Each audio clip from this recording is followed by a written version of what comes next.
Hey, everybody, I'm Pastor Darren from Grace Centers of Hope, and we are glad that you're here with us today for the Grace Centered podcast. And today we've got Keith with us, and we think that I know it'll be a great opportunity for you to hear his story and learn a lot from all different aspects of life.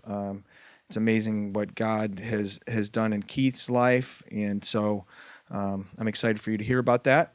If you do want to support Grace Centers of Hope or Grace Gospel Fellowship, you can go to gracecentersofhope.org or gracegospelfellowship.org, and you get a whole lot more information about who we are, what we do, and all that stuff. But besides that, this is Keith. So Keith has a pretty cool story of his way to the top of rags to riches. Yeah, okay, yeah. I think that's a good way to say it, rags to riches. So why don't you go ahead and, I don't know, wherever you want to start, tell them your story. Yeah. Well, thanks for having me. I'm hopeful that anything that comes out of my mouth will be interesting enough for people to listen to. But yeah, first off, glory to God for anything that happened good in my life. And my life's been a really great journey. I actually said to my wife the other day, and she got mad at me for it, but I said, look, if the time is near for me, I had a really good run. I'm okay. And of course she got mad, right? Yeah. But what were you talking about that for?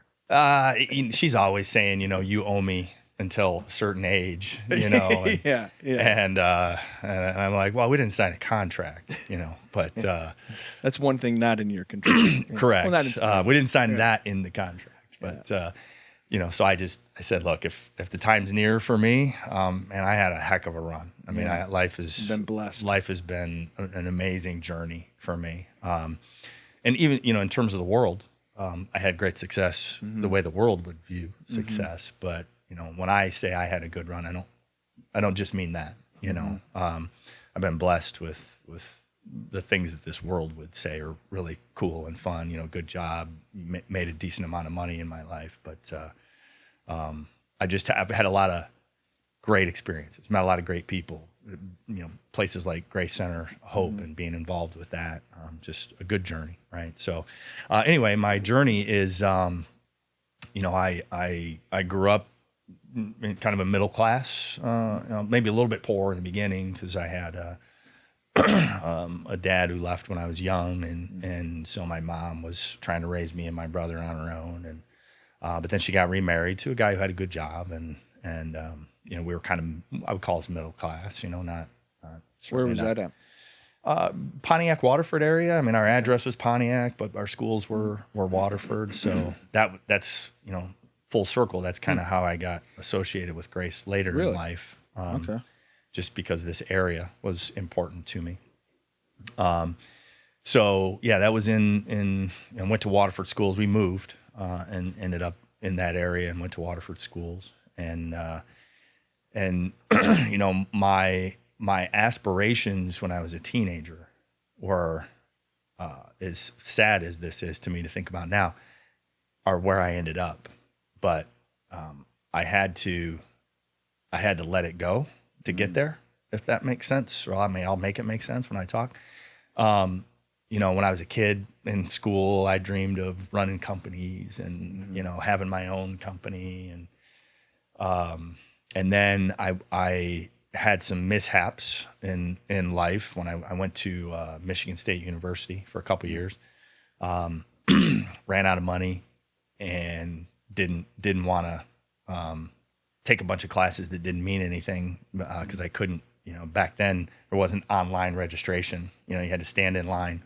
So I'm old. So I didn't get you the classes. Willing to do that. Well, I didn't get the classes I was looking for. It was I could stay in school and take classes that didn't mean anything, or I could just take some time off. And I took some time off. My parents, when I showed up at home and said I'm going to take a semester off, they let me know that I wasn't going to do that there.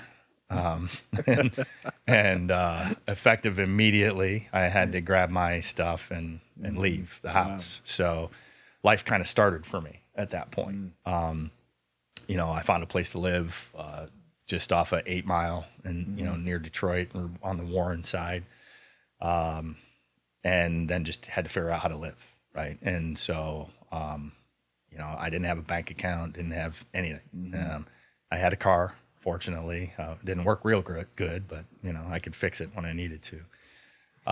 But, I spent a few years just bouncing around factory jobs, construction, things like that. And it was the best thing that could have ever happened to me, because I went through this spiritual journey. God had always been a big part of my life, but I had my eye set on, here's what I'm going to do in life.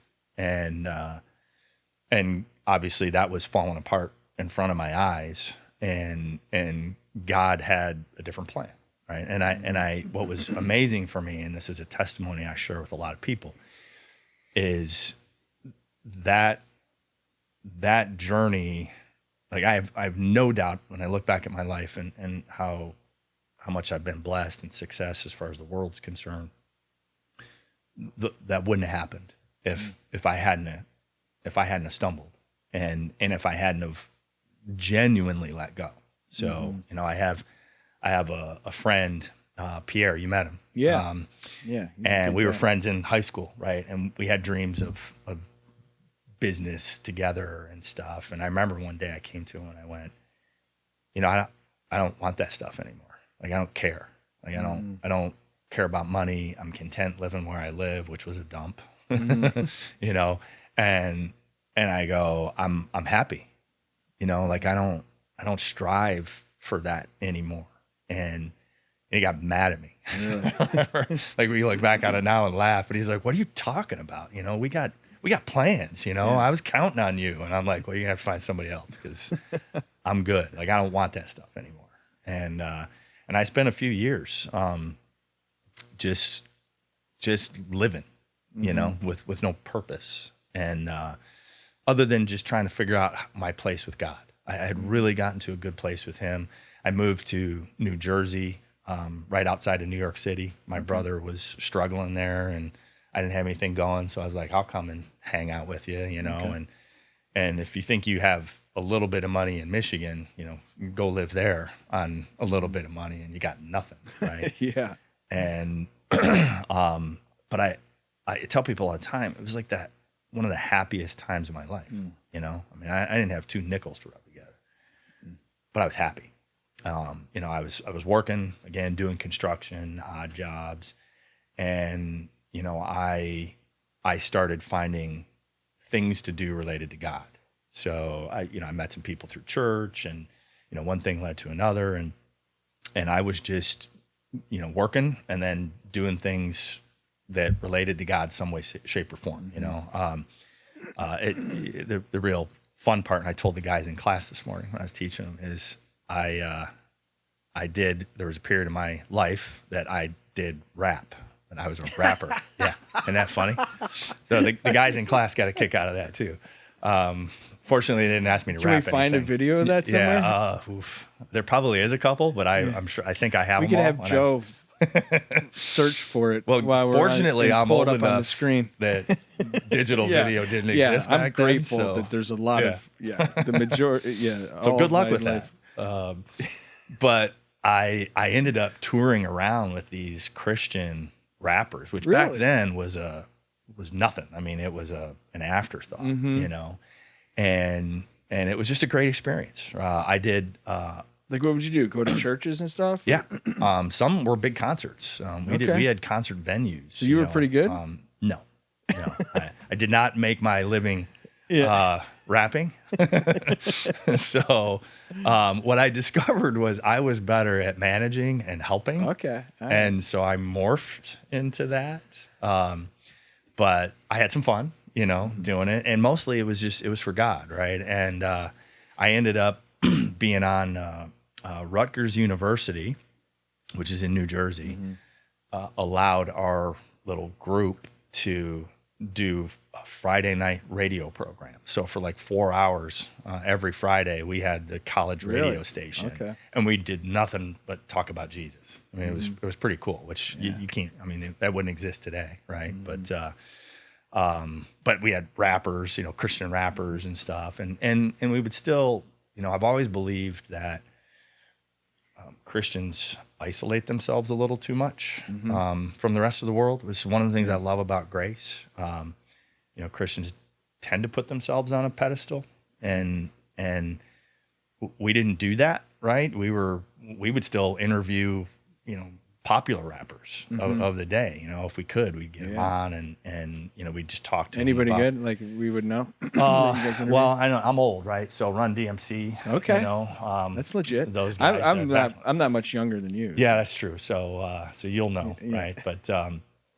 But so yeah, and they were themselves. Run was a Christian who was trying to find his way. Doesn't he have a show, Rev Run now? Or he did. He did for a while. I don't know if it's still in existence. So yeah, that was a period of my life where, again, I didn't have two nickels to rub together. I was just floating around and trying to find my place with God, not trying to find my place in the world, trying to find my place with God. Met a girl, moved back to Michigan, and then because of my manufacturing midnight jobs that I had, I ended up getting some construction jobs, and I was like a project manager for a pretty big painting company in Ann Arbor, but I had this experience working midnights in factories, and I'd met some people, and I got an opportunity and I was just doing construction, right? And I had an opportunity to interview for a job that I completely wasn't qualified for. But it was because I had worked with some of the people that had then gone on and done bigger things, and they recommended me, for whatever reason. I like to say that God put them up to it, right? Yeah. Recommended me for a job that I wasn't qualified for. It was essentially like an accounting and management role for a small factory in Detroit. And somehow I went to Burlington Coat Factory and bought a suit because I didn't own one. and I went to the interview and I got the job. and then through a long series of progressions, which I'm happy to go into detail if you want to ask me about, but it ended up being the plant manager of that company and then becoming the president of that company. It was a small company, but it was a UAW company downtown Detroit. And the company wasn't making money when I got there. It started making money after a while, and then that kind of snowballed. Doors just kept opening for me, and I never asked for them. Right? It was never I want this job next. I want that job next. Things approached me. I wasn't like, they didn't have Indeed back then, right? And Google wasn't in existence back then. Cell phones weren't even in existence back then. So people were knocking on my door, and I was very fortunate and blessed for that, and always kept it a matter of prayer. Said, hey, here's an opportunity in front of me. Is this something I should do? And I'm, I've never been a believer that God always, sometimes he does, but not always is he going to go, you present me with two choices and I'll tell you which one. I mean, that's not generally how God does it. But I always believe that if you're prayerful about the choices that you make, that God's going to be with you when you do make them. And I pray for earthly wisdom all the time. And so every time somebody knocked on my door, I'd give it a prayer, and if it felt like that was the right opportunity, I'd take it. And I ended up, taking a few opportunities with family companies, and then I ended up taking a bigger opportunity with a public company that ended up being bought by a giant, and somehow, shape or form, I got noticed, and then one of the things that I did, and I took to heart, and I still to this day do, and I've tried to instill to my kids or anybody that'll listen, is there's a couple scriptures that refer to the way that you're supposed to work when you work here and on this earth. Timothy chapter 6 and Ephesians, they both refer to how you're supposed to view your masters according to the flesh, your boss, right? and that you're supposed to serve them as if you were serving God, and not using eye service. In other words, not be one of those people that perks up when the boss is around, and does a good job when they're there, and then you go slack off. But you just work like you're serving the Lord all the time. So I worked hard, and that was my attribute. I tell people all the time, I'm not the smartest tool. I'm not the sharpest tool in the shed, but I'm going to outwork most people, right? And so that's what I did. I worked hard. I didn't miss my goals almost ever. Okay. And that helps in the workplace, if you can hit your numbers, right? And so I just kept getting promoted, and they weren't things that I was asking for. I wasn't. I would get asked, what do you want? I became a high potential in the workplace. That in corporate world, that means something, right? And when that happens, you get asked these questions. Hey, what are your goals? What do you want to be in 5 years? And I would always go, I have no idea. Right. I just, whatever you tell me, I'm going to be. Yeah, they're like, we're not used to hearing that answer. They hate it. They absolutely hate it. In fact, it kind of knocks you down. They want somebody who has ambition, because what you learn once you get up in those ranks, and I did get there, is you learn that they use that against you, right? That if you have ambition, then they have something over you. Yeah. They can use that to manipulate you and get you to do things you don't want to do, that you might be morally compromised with, and I didn't have that, right? I didn't have that ambition. I just wanted to work hard. I wanted to do good for my boss. In doing so, I'd be doing good for God, right? And it just kept working. And I never finished my degree. So I ended up, to fast forward, being a C-suite executive for a few global aerospace companies. So I was running, at the end of my career, I was running $1 billion global aerospace company, and the only one that didn't have a degree, right? And most of the people I had working for me had masters, if not doctorates, in something, and so I was a fish out of water in some of those respects. I'm doing board meetings on Wall Street, because we're owned by Wall Street banks, and here I am, this guy with no degree that likes to wear untucked shirts and jeans, and they'd get mad at me, sometimes and mad is a relative word, I'd show up and they'd be like, oh, I see you dressed up for us, Keith, appreciate that. But that I say to people a lot, I said to the guys in class today, when you think you know what you want for you, and that becomes more important than what God wants for you, bad things happen. And so I didn't set my sights on stuff. And again, because of that, they weren't really able to use that against me. I couldn't tell you how many times my boss would ask me to do something that I felt would be morally or ethically unacceptable. And it happens all the time in the corporate world, right? And what was easy for me, because I didn't have that ambition, was no, I'm not going to do that. And I would always follow it with, I understand that I work for you. And I understand that, by me telling you no, that I'm putting myself in a position that you just don't need me anymore. And I would say I'm okay with that. Like if the answer to the question is you're going to force me or try to force me to do or go in this direction that you want me to go in, I'm not going to do it. And if that means I can't work here anymore, I'm good with that. How'd they respond to that? I never got fired. So that was good. Yeah. Yeah. So, and it's mainly because I You always think hit they my respected you more for that? Some did, some didn't. It depended on the maturity. Did you still hit their goal? Always. On what they, yeah, which is probably what, not always is a rough, relative term.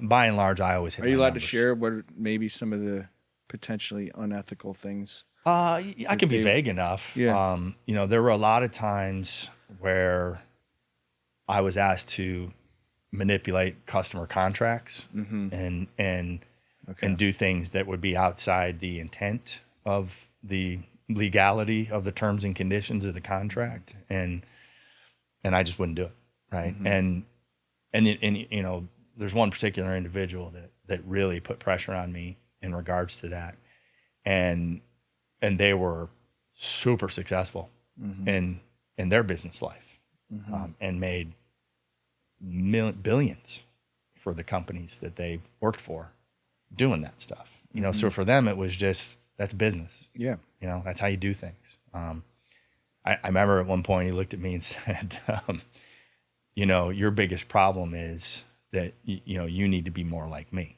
I mean, that's what he said to me. And I remember it very vividly. I looked at him and said, I will never be like you. Wow. I don't want to be anything close to you. I said, you are an absolute scumbag. And this guy's I your will boss. never be like you. Yeah. Yeah. Now, the interesting thing about him is conversations like that made him chuckle. Right.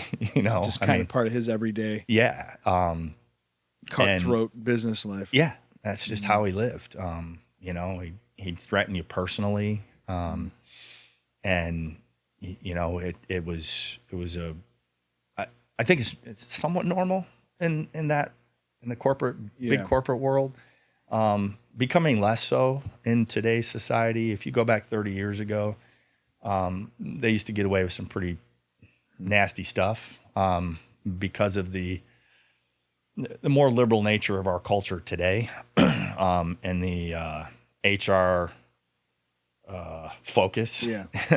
You can't do as much of that stuff anymore, but they still do. They just hide it better, you know. You know, I had conversations with our HR people who would say to me, you know, you can't do this and you can't do that, and most of the time their rules were over the top. And then I'd be in a board meeting with the CEO, and he'd literally be sitting there talking about how proud he was that he was so hard on one of his supervisors that he made him cry. Wow. In public, you know. And then I'd totally look at the HR different guy value. and I'd go, go ahead and tell him, you know. So, you know, but again, because I didn't have that ambition and I only wanted what God wanted for me, I didn't succumb to that. How was that instilled in you? You think, how did that, Man. I mean, you mentioned kind of going through that rough period when you had to sort of be responsible for yourself, but That was the answer to that question. It was instilled in me then. Now you have to have a foundation, right? And I grew up in a church. My mom took me to church every Sunday, so I got to know God. And then, you know, if you really boil it down, and I've dissected my life. You know, my dad wasn't in the picture, and you know, every child struggles with that, sure. you know, while they're in the midst of it, and then later on in life, right? And so I had to get to know. I didn't have to. I chose to get to know God because He was available to me. You know, because fortunately my mom and extended family took me to church. But I was like, okay, if I don't have a dad like my neighbor, then I'm going to talk to God, and I started that at a young age. And when I got a stepdad, it was not a great relationship. So I wasn't able to, you know, talk to him. And so I got pretty tight with God, and I learned forgiveness early on, because when I was 16, I think it was, my dad came back into my life. Oh, really? So he left when I was 3.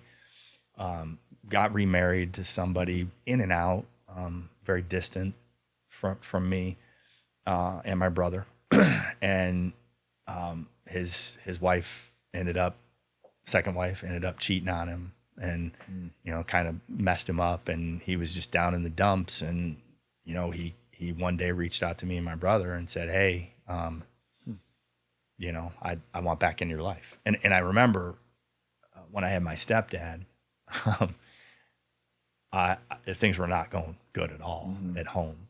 And I told my mom, I'm out of here. I'm going to go live with my dad, you know, and she's like, good luck with that. Right. And I got a hold of him, and he turned me down, How old were you didn't- then, you I think? think I was 12. Okay. Yeah. Yeah, so you'd been rejected then too, Yeah. kind of. Yeah. And so I had some reasons to be angry at my dad, but I couldn't really tell you the why, but when I was 16 and he reached back out to us, I was like, well, sure. I mean, if you're sorry, then who am I to say I don't accept that? And you rejected me, now I'm rejecting you, which would have been the normal instinct, right? Sure. I didn't. And, my dad and I ended up from 16, and he died when I was 30. But for 14 years, we had a fantastic relationship. Oh, that's great. And for me, that was just another learning. Like, hey, if you apply some of the stuff that God says in this book over here, it makes you feel pretty good, and so Seems to be wise. yeah. And even though the natural instinct is to do the opposite, you start to learn. And I was fortunate to learn some of this at a young age that, if you do what's natural, you're going to sit there in your own misery. If you do what he says to do, it feels pretty good, so do that. And that's the answer to your question is that period of time that I went through, that allowed me to not set my sights on what this world says I should go after, but to just be okay with what I've been given, allowed me the freedom to push back every time somebody asked me to do something I didn't want to do. Yeah, and that's easier said than done, right? Because I mean, you mentioned that you had this growing up. You had the ambition to want to. It's amazing the way God does that too. I mean, I can think of several things in my life of like that, even pastoring a church or just being in different types of leadership or whatever, or to acquire different things or a house or whatnot. Yeah. And then, God had to bring me to a place where I had to surrender that somehow. Like, it wasn't just as simple as, just being like, I don't really need it or something. Like, I can think of things in my life, I literally had to totally surrender that off. And now in hindsight, you're able to go, well, God he completely changed my relationship to that thing. Yeah. Like, had you not gone through that period of your life, it's like, God was going to give you the desire of your heart, so to speak, in being a leader of of a company. But yet by the time you got there, it wasn't the same thing. I didn't need it. You didn't, exactly. And I think that's so like applicable to so many people because that's our golden calf, or that's our just idolatry, period. We're all and it's funny. I have a friend that's a dear friend of mine that we were having a discussion recently, and they want something. They've wanted something their whole life. Yeah, they didn't get it, and it's hard to look at them and say, but you never let it go. Like, you made that more important than everything else, and then you've chosen to be angry at God because He didn't give it to you, and the reality is you're more focused on that than you are God and what He wants, and that's hard for people, and it doesn't matter the situation, but it's whatever it is that's important to you, and even if in that case, their argument is, but what I wanted was righteous. It was a righteous request, and sometimes we just have to let go of what we want for ourselves, and then let God give us what He wants for us. And maybe we get that other thing later, maybe we don't, but if we truly believe that God is who He says He is, what He gives us is going to be better. And that's hard for people to accept. And it's easy for me to say because I ended up getting a bunch of things that you could say that I wanted. But I would also tell you that if I'd have stayed on that path that I was on, I don't know if I would have been successful or not, maybe. But I know that if I had, I wouldn't have a relationship with Grace Center of Hope. Right.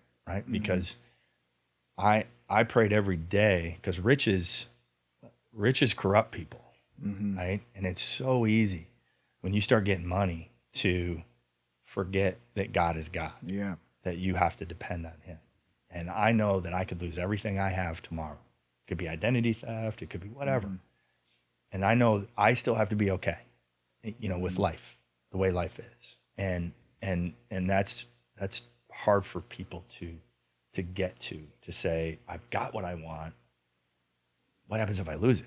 Who are you going to be mad at? I mean, most people are going to be mad at God, but I believe that if I'd have gone down that path, I wouldn't have been a good steward over my leadership skills, my money, and the donations that I've been able to give that are God's. They're not mine. It's God's money. I wouldn't have treated it like it was God's money if I'd have gone down that path and not, and that would have been more important to me than my service to God.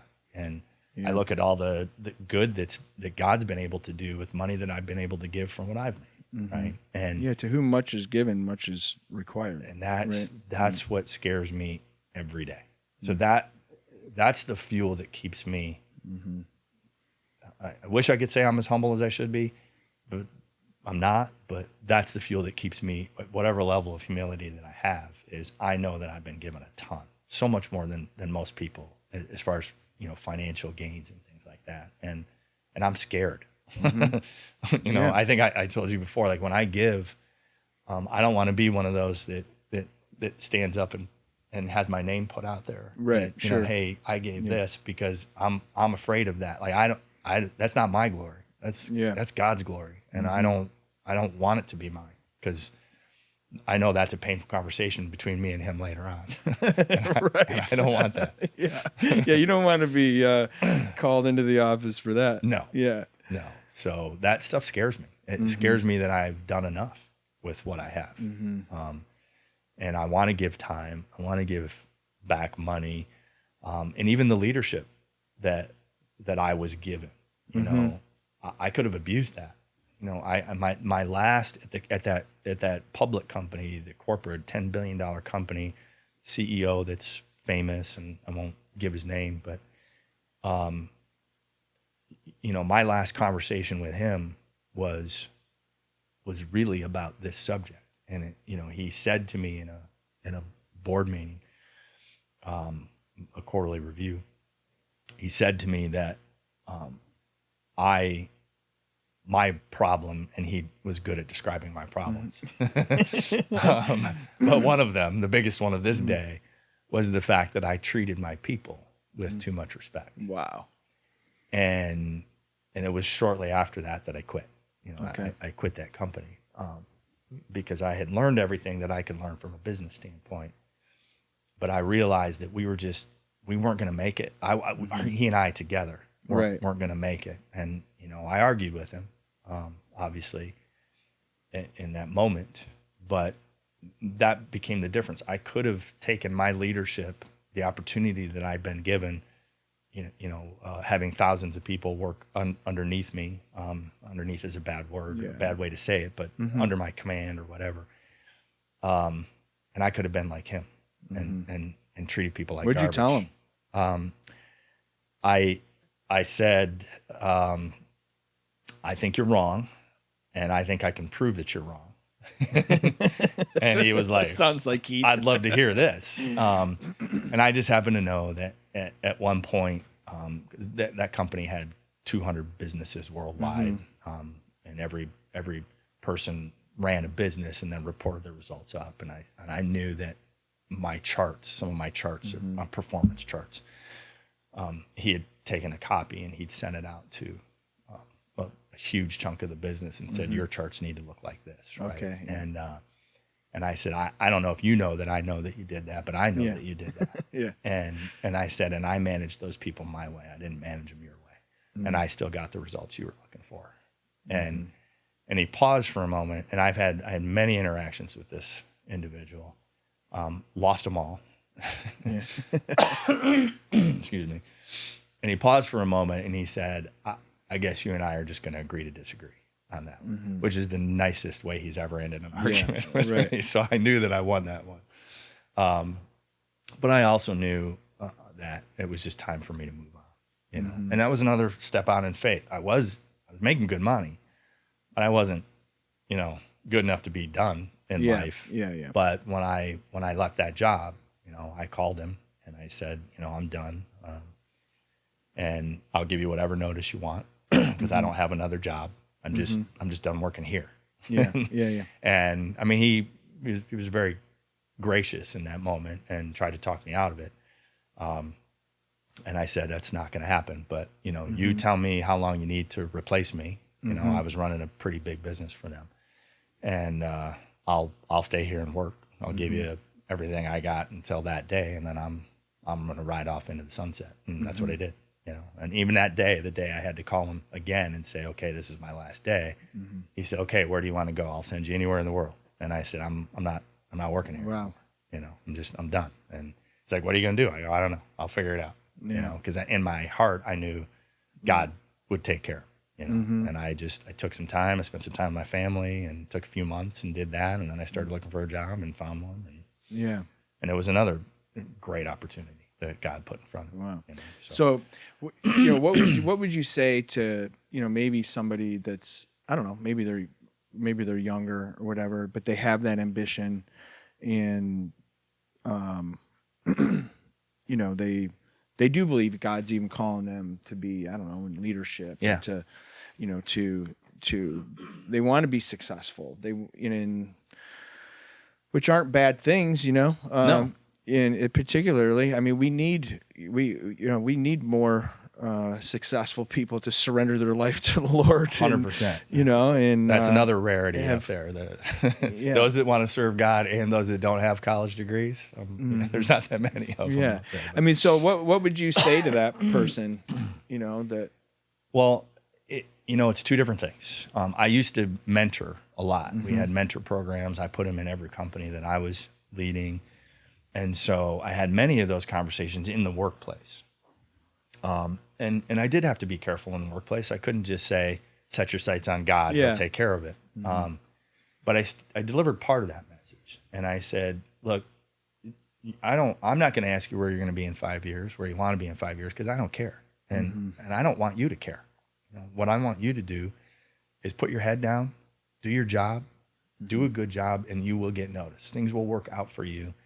If you just focus yourself in the moment, be good at the tasks that you're given, and then good things will happen for you. And don't get too focused on 1, 2, 5 years down the road, because you set yourself up for disappointment, right?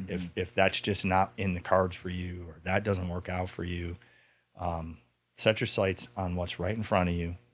And then let things happen. That's what I would tell people in the workplace. The only thing I add to young Christians when I have this conversation, and I got a chance to speak at Spring Arbor University recently to one of their college classes, and you know, the message I gave to them was the same, but then I just added in, remember, God's got a plan, right? And if you're prayerful about that and you set your sights on that, then it's going to work out better than whatever you're going to imagine. Yeah, his plans 5 are years. always better. Always better, right? Yeah. And so we just tend to focus on what we want and where we think we need to be in 5 years. And the reality is, God doesn't plan for anybody to be a failure, right? So if we just are prayerful about and have faith that God's got us, and it may not look the way we want it to, but whatever way, if we settle on his way, it's going to be better. Yeah, right? and be faithful. You know, in terms of having faith, be faithful. That, you know, the scripture says that, you know, he who is faithful with a little will be given much. You know, Yes. and that never works out usually the way we think it will. And God's plans are always better than my plans. That's for sure. I've learned that in 1,000 different ways. But I think too, what becomes so crucial is a lot of times that ambition, what I would say, you know, that it becomes our God. Yeah. You know, it becomes, that's what you serve. That's the walk of the Christian life, is constantly rooting out idolatry. That's the nature of our hearts. Calvin said, you know, our hearts are idol making factories, Yeah. that they're just constantly coming up with something to look to for our significance and our worth and our identity. Yeah. And so I think that's the thing that really needs to be surrendered. Like who is Keith if he Yeah. wasn't, a There's C-suite yeah, executive? there's a huge temptation. In fact, everybody told me when I retired, they're like, well, you're not going to stay retired. Yeah, well, I want to get to that in a minute too, because yeah, you're going to go be a CEO somewhere. And that idolatry is real. It is Yeah. so tempting. And, I remember being in board meetings and them wanting to use that against me. Well, sure. what do you think's next for you? And my response was always, I don't care. Yeah. I don't need what you think is next for me. Yeah. And there are times I have been so blessed, and I 100% equate it to my hard-headedness in this subject. COVID is a great example. I might have shared with you before, but I was in a boardroom on Wall Street being told, go get that vaccine and go force everybody that works in this company to get the vaccine, and I said, no. Yeah. Right. Wow. And it's just very simple. I get it. I'm running this company right now. So you got to go through me to get that done. And Yeah. and the good news is for you, you can just take me out. So if you want that done, you're going to have to take me out because I'm not doing it. I don't feel convicted to do it for myself, let alone force a bunch of other people who don't want to do it. And it would have been a bad business decision too. So I was able to stand on that, because people would have quit, and Sure. it would have been horrible for the business at the time. But morally, it was another good opportunity for me to stand on a conviction that I felt that God would not want me to force that onto people. And I'm not saying it's right or wrong for people who did it or didn't do it. I'm just saying I don't think God wanted me to force people to do it, right? Because I was in that position, and I could look all of them in the eye and say, if that ruins Keith's name in this industry because you fired me for that, okay, So be it. I'll go do something else. I'm good. Yeah, definitely got to have a great deal of confidence and faith in. But yeah, if that's your idol, right? We always choose. I would have, and I know people that that did it because of that. That in that particular instance, they just said, "Well, I have to." And letting go of those things, and when our identity is wrapped up in it, well, you always become enslaved to it. That's what an idol does. An idol always tells you it'll save you, it'll make you it'll always save you, but it always enslaves you in the end. Yeah, and then you're always wanting what's next. Like you get that idol, and then you're like, okay, what's the next one? Now I got to go serve that one because I got to get. Yeah, and that's the world's. I mean, another way of thinking of that too, like especially the world that you were in. That is the world system, and they want you to play that way, and it really upends things because like how do you get? You have to learn how to actually inspire people to work, in a different way. And that's a really good. People ask me about, how in some cases, how did you hit your numbers all the time? How were you successful in that regard? The answer to that question is, I tried to remain humble in that respect, and I would actually say to the people on the shop floor, and look, when I was up here, I might have had 15 layers between me and somebody on the shop floor, but I would always go talk to all of them. And I would be honest and say, I don't do anything. I'm a useless slug in this company. You guys make the money. I don't make the money. You make the money. Yeah. And I would let them know that's their worth, and that's their that they drive the results, and you have to reward them too. Yeah. Right. But it's your ability to inspire people. When you're at one of those levels, you really don't do anything to make the company money. You have to inspire and motivate other people to do things that make the company money. And a lot of people do that through fear, which that is the number one common tactic. And that's the guy I was referring to earlier. Yeah. That's his best tactic is everybody was afraid of him, And that works, but it's not sustainable. Right.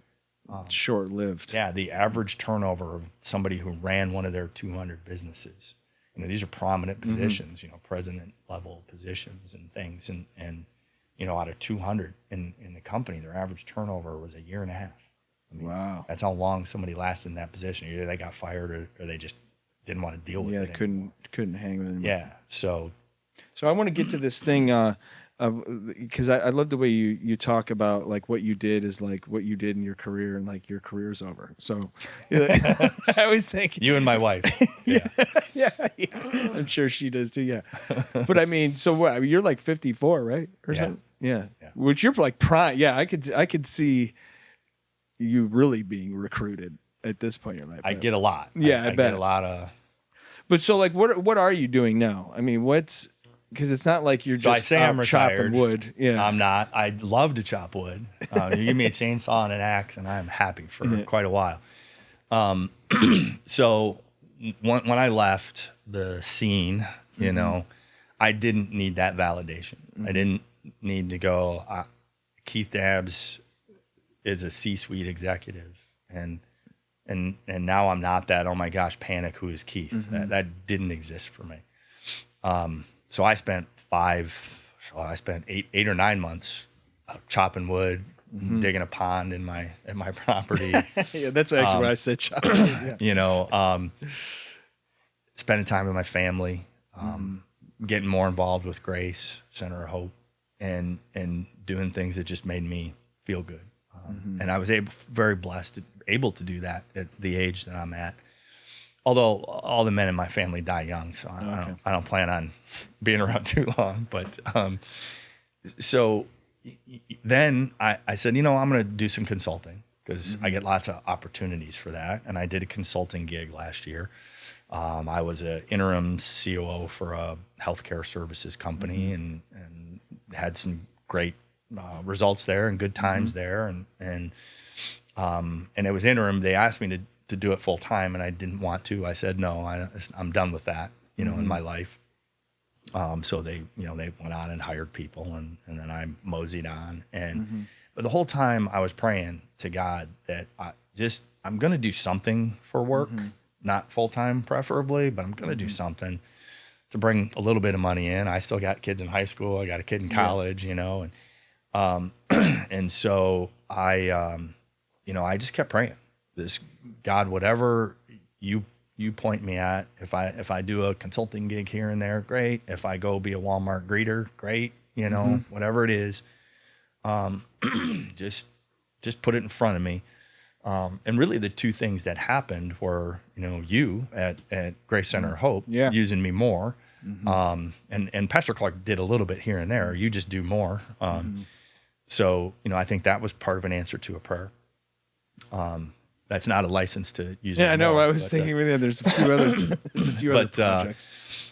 And then I met Spring Arbor Group. So one of the things I wanted to do.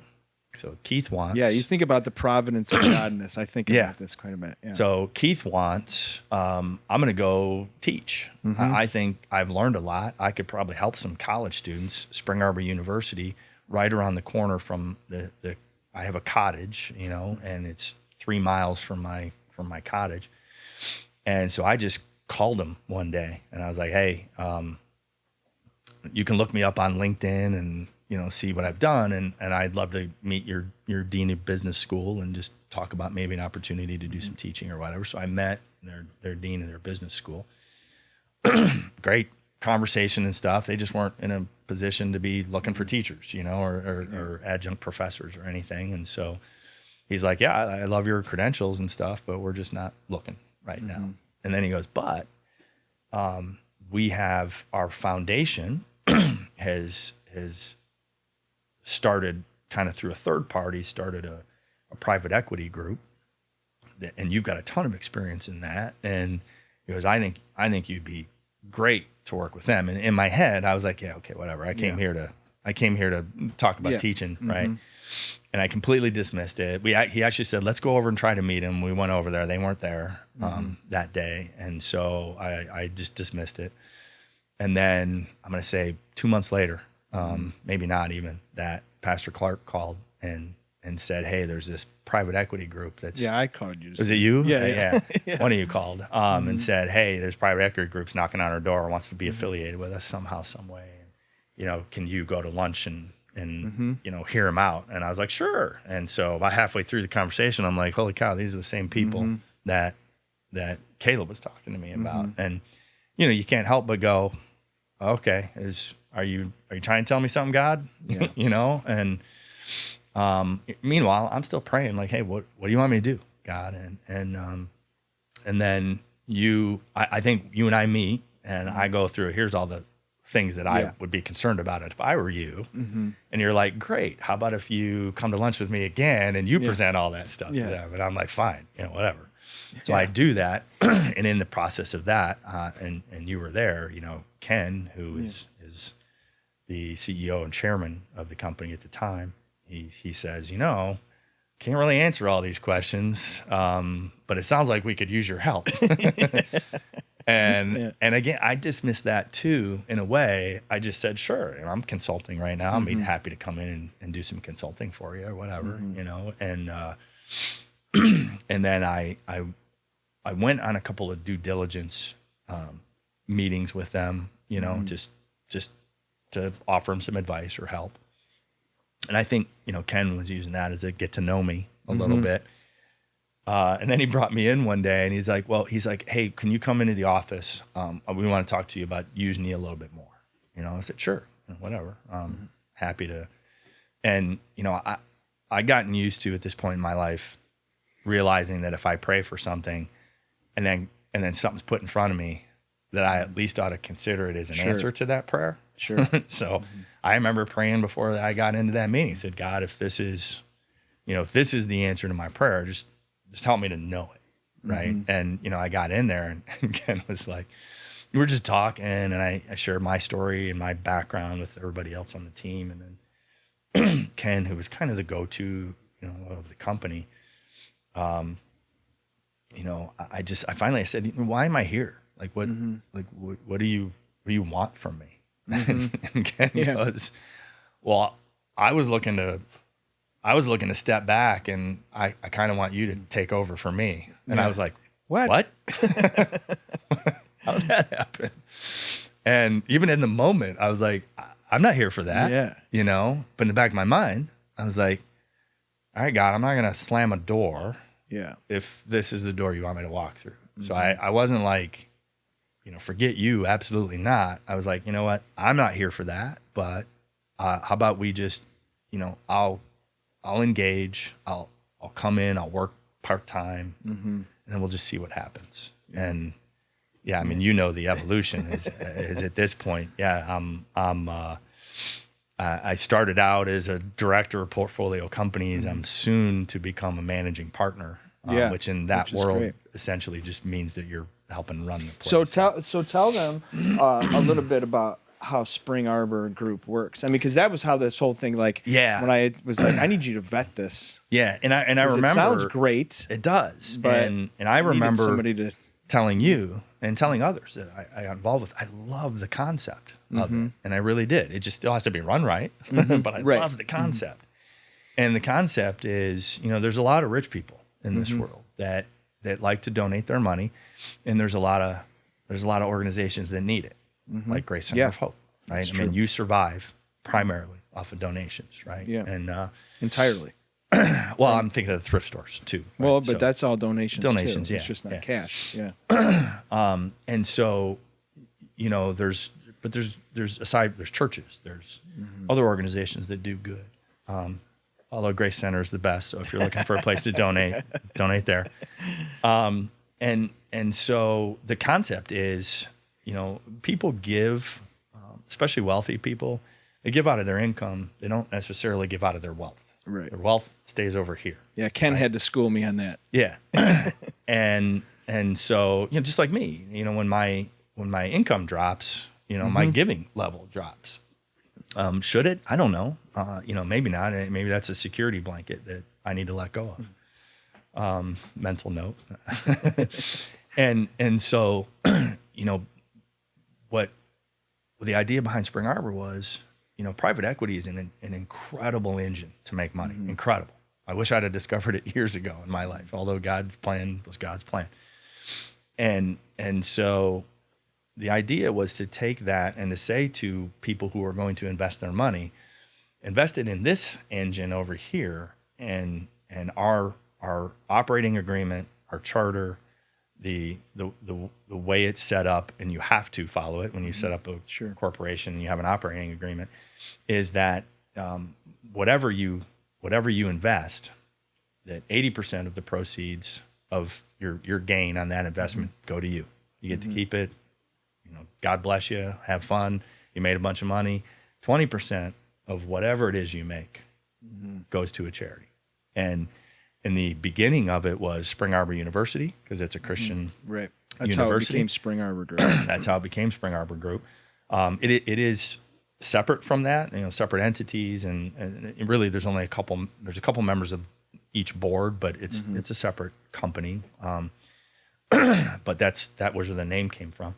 And then what they did was open it up beyond that and said, we can benefit others. Right. And so that's how they came across Grace. It's also a vehicle to potential investors, right? When you look at people who do donate to Grace or other, big organizations, family offices and things like that.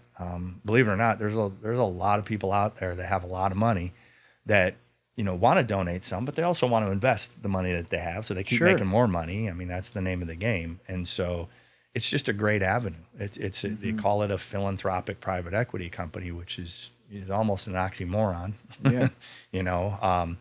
But it's fantastic. And what they've discovered is some of the people, once they get their 20% gift, they give the 80.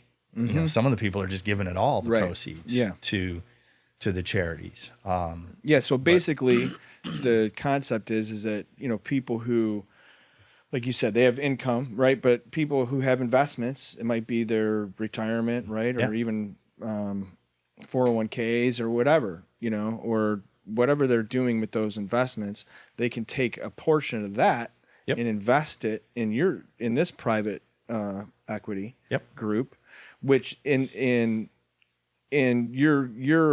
the goal is to bring back greater returns, right? Because the goal of you guys are buying businesses. We buy businesses. That private equity buys build them businesses, up and sell them. That's what builds private it up equity and sell is. them. And so the hope is to if you're in the stock market, if you just keep your money in the stock market, I can lay that out for you. You're going to be I mean, you can put your money in a bank and get 3%. You can put your money in a mattress and get 0%. You can put your money in the market and you'll have fluctuations, but if you're in it for the long haul, you're going to, depending on S&P, might be 10%, Dow a little bit different, but on average, to your point, 7 to 10% would be historical that you could get on your money. And look, most people don't think in those terms. I just have a 401k, put it over here, but they say the rich get richer for a reason, right? And people that have a decent chunk of change, they invest it in things like private equity, because private equity returns 15 to 25%. Right. And that's a historical average. There's some good ones, there's some bad ones, but essentially, it's a very good return on investment. It's riskier, and all investments are, right? The ones that have higher returns have more risk, and that's why they're higher percentage. But typically, we should be able to boast 20% returns. And without getting too detailed, so far that's the range that Spring Arbor Group is in right now. And that's a great return for people.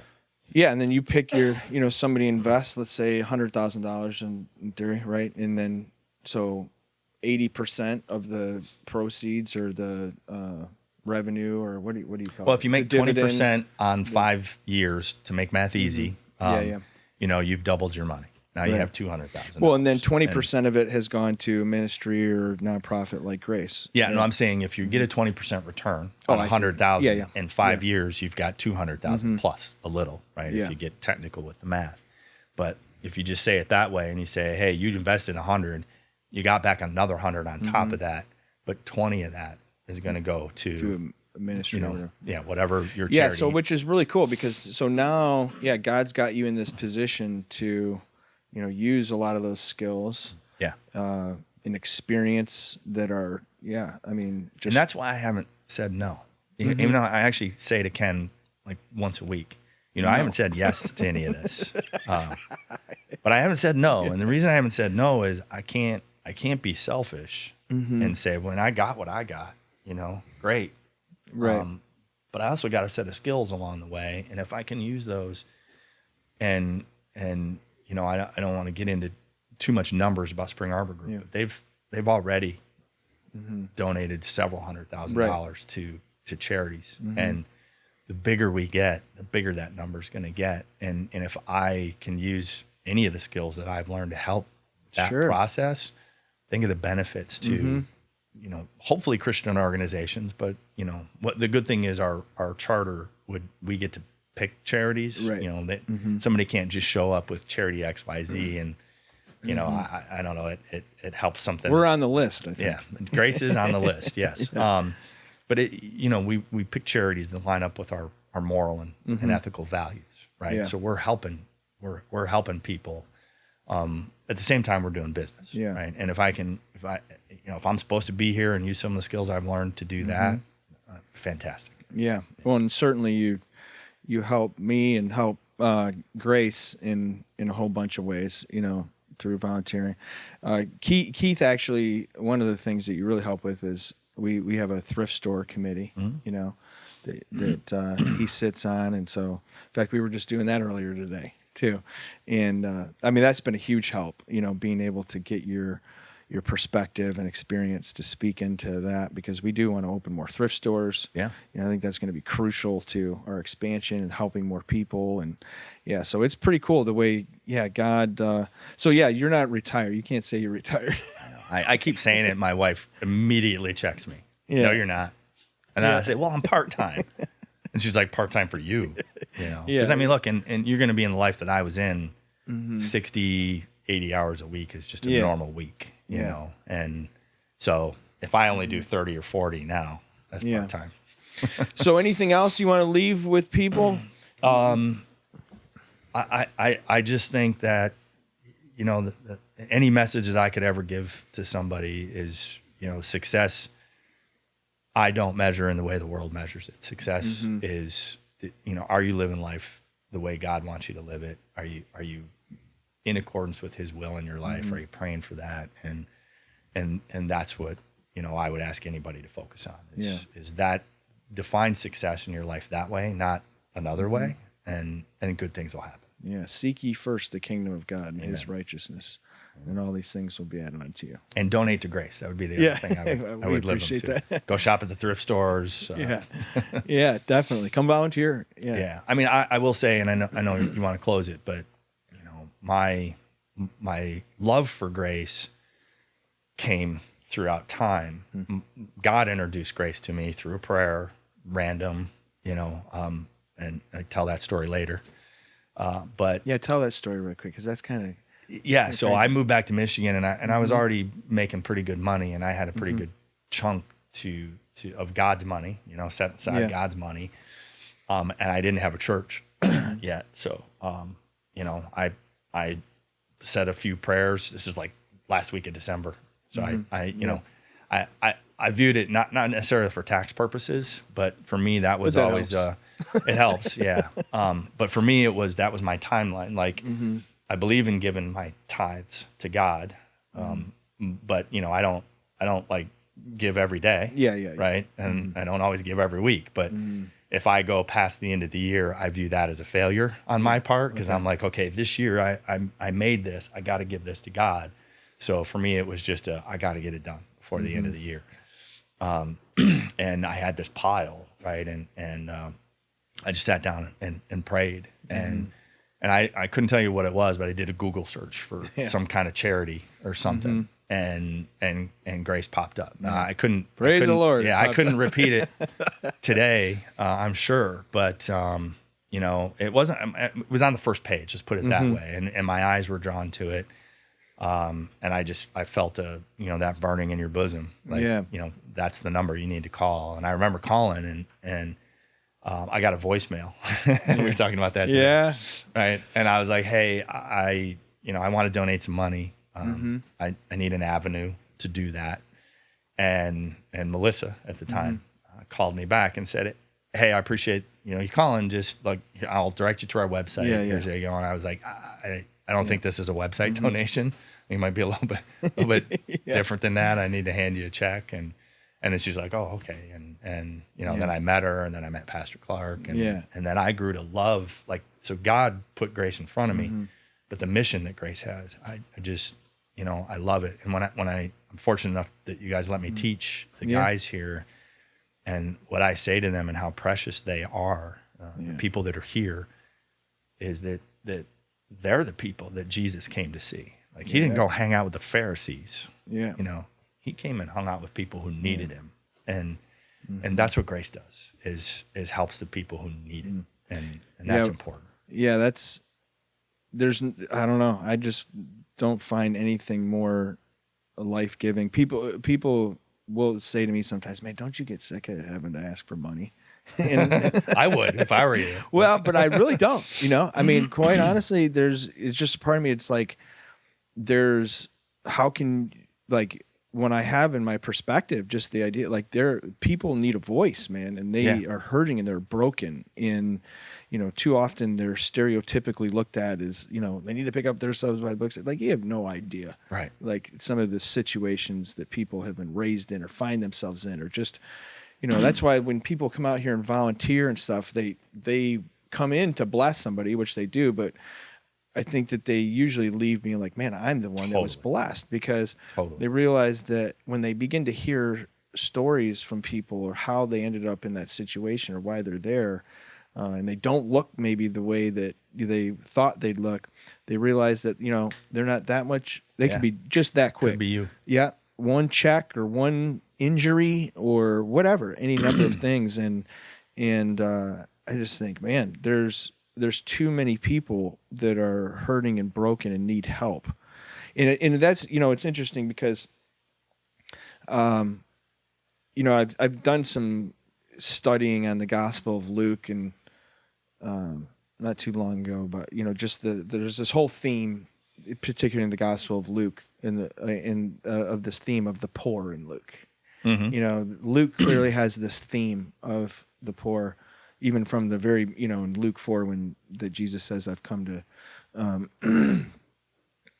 save the poor, and bring good news to the poor.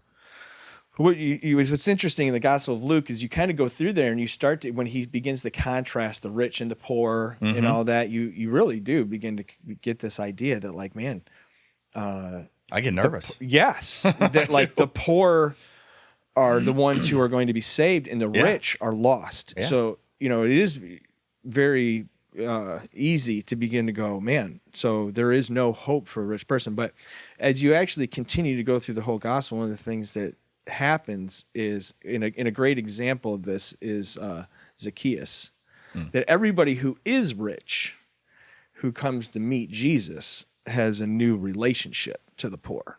Yeah. So anybody, it's not that God didn't just come to save the poor. In fact, all the poor don't get saved, really. But all the rich that get saved do have a new relationship to what matters to God. 100%. And so, in you fact, didn't say impossible for a rich man to get to heaven. You just said it's easier for a camel. Yeah. So I do the Dumb and Dumber. So you're saying there's a chance. Yeah. So you do have this new relationship to your wealth and the people that are close to God. And yeah, I feel sometimes shameful or guilty for what I have. Because of that. Because you feel undeserving. Or you should, Well, you are. I don't ever want to feel like I deserve what I have. You don't. Just accept it. Blessed in more ways than I've ever been deserved. And I see people that are in so much need. And like you said, Jesus, that's where he went. That's where he spent his time. That's where his focus was. And I just think, especially even Christians, we miss that boat. Yeah. We don't focus on that group. Yeah. In fact, yeah, people will say to me that this happens quite regularly too, that people will say, Darren, I know that God is calling me as a Christian to help the poor, to help the outcast, help the broken, but how do I do that? And well, I think that's a really good question. In fact, that's one of the things that I really envision Grace Centers of Hope to be. Grace Centers of Hope is a vehicle to get the rest of the world, the community, involved with helping the problem. So yeah, you might now in your case, you're able to actually serve with some of your time too, with your talent. But there are people like I need a car. So like we need engineers and Christian engineers and doctors or whatever it is, and not everybody can come and teach or counsel or whatever, but but obviously they can be part of solving the problem. I didn't even think about that. I think about it for me. Like I don't come and serve here for you. I don't even come and serve here as much for them. The guys that when I'm teaching, I mean, I get so much more out of it, right? And maybe fulfillment, yeah. And maybe that is another advertising route for you is to say, yeah, okay, Grace needs your money. Grace needs your time. These people need your time and money, the people that we're serving. But man, we have something for you. Yeah, that's fulfillment for you. Well, yeah, God. What I like to say, God created us to be part of something bigger than ourselves, and so like when I was talking to this group of executives the other day, and I said, my goal here is to help you be part of something bigger than yourselves. You want your companies to grow. People don't actually care about making you money as much as you want or think they do. Yeah. They want to be part of something bigger. And you want people working for you that know you care about more than yourself. 100%. And, like C.S. Lewis, says, I quote this all the time, but he says that hell is an endless autobiography. That's what hell is. Yeah. When you get hell, it's just all about you, and you're never going to find fulfillment there. It's always going to lead to misery, and so getting involved. So what I usually do say to people that. If you want to, like, if God is calling you to help the poor, help the broken, or whatever, I always tell people, be active, like, be intentional, be active, not reactive. Most people, they live reactive. They wait until somebody asks for money. Whether it be a person on the side of the road with a sign begging who's homeless. It's like, I need to. I need to. I'm gonna do my good for the day, and then you wonder, is it helpful or not? And it's like, I would make the argument it's probably not. Yeah. We meet with men and women every single day, and for years we have talked to people who hold a sign, and they, first of all, you'd be amazed on how much money they make. Yeah, I've heard that. And what they already have in a lot of cases. So I don't want to say that there aren't people that I know that if you're on the corner, man, you're asking for money, you're pretty desperate, and I want to help you, but giving them money isn't necessarily helping. But I tell people, get involved with an organization that is solving the problem. Yep. And when you when you do see that person, it's like the guy that we saw on the way over here today. I mean, what you really want to say is like, man, just walk in, just go in, man, just go in. But you have this sense of like, I am part of the solution because I know I am contributing, and so don't be even just reactive to like when a ministry asks or whatever, like get involved wherever you are. Yes. And give, maybe it's $10 a month or $1,000 a month or whatever, but give, faithfully, and so that you can be committed to that, and serve your time with your time or whatever. So anyway, we can keep going on forever, man. No, I appreciate it. It's great stuff. I appreciate all you do. Appreciate you sharing your story. I hope it'll bless a lot of people. And maybe if you want to talk to Keith, he's open for consulting. No, I got too much. So, all right, Keith, thanks, man. Yeah, thank you. Very appreciate it.